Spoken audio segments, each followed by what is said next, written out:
hagaag muuqaalkan waxaan kuugu tusi doonaa habkaad ugu shuban lahayd Packet Tracer-ka computer-kaada. si sahlan waxaad tagtaa meesha ugu dambeysay oo ku soo dega Packet Tracer. anigu wuxuu igu soo degay download section-ka waa kana. si yar oo sahlan kaliya waxaad dhahdaa right click kadib waxaad ka doorataa run as administrator.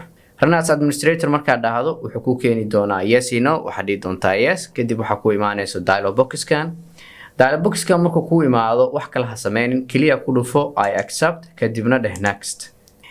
wuxuu ku sheegayaa meesha Packet Tracer ku shubi lahaa waa muhiim defaultgiisa iskaga dhaaf, hadii kalena waa bedeli kartaa adoo dhahayo browse kadibna meesha rabtaa dooranaysaa.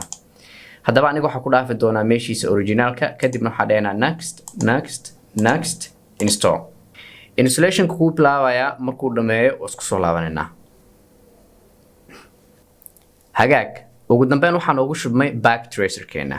automatic waxaa noo saaran launch Cisco Packet Tracer oo macnaheedu tahay finish daado hore ka daar. waa u baahanaa sidaas inuu noo sameeyo waxa la yahay finish si automatic inuu soo daarmi doonaa. hagaag markii aad dhameedo oo aad finish dhahdo wuxuu ku soo bandhigi doonaa dialog box-kan. dialog box-kan wuxuu cadeynayaa computer-kaada hadii ay kula isticmaalaan dadyo kale diyaar mu tahay dadkaas kale in desktop-kooda ugu soo muuqdo sidaan oo kale. hadii adiga kaliya aad tahay uma baahnid noode, hadii ay dad kula isticmaalayaan yes dheh. yes marka dhahdo user kasto la hadhood waxa soo bixi doono icon-kan. ugu dambeyn markii aan yes dhahno wuxuu noo soo bandhigayaa ogolaasho firewall-ka ah. firewall-na waxaan kaga hadli doonaa muuqaalada soo socda. haddaba hadii aad ogashahay allow dheh, Cisco Packet Tracer waxa ku isticmaali kartaa laba option midkood. option 1 inaad tahay qof guest ah oo rabo kaliya in hal diagram ama hal program ku diyaarsado kadibna iska cancelo. hadii laakiin aad rabto noloshaada inta ka dhiman inaad isticmaasho waa in iska diiwaan gelidaa.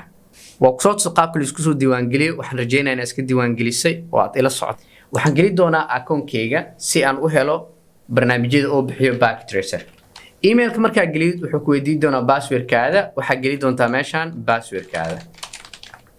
password-ka markaa gelisid uu ka huwinaya uu ka jeegareynaya hadduu noqdo mid saxan wuxuu ku soo bandhigi doonaa Packet Tracer-ka gudihiisa.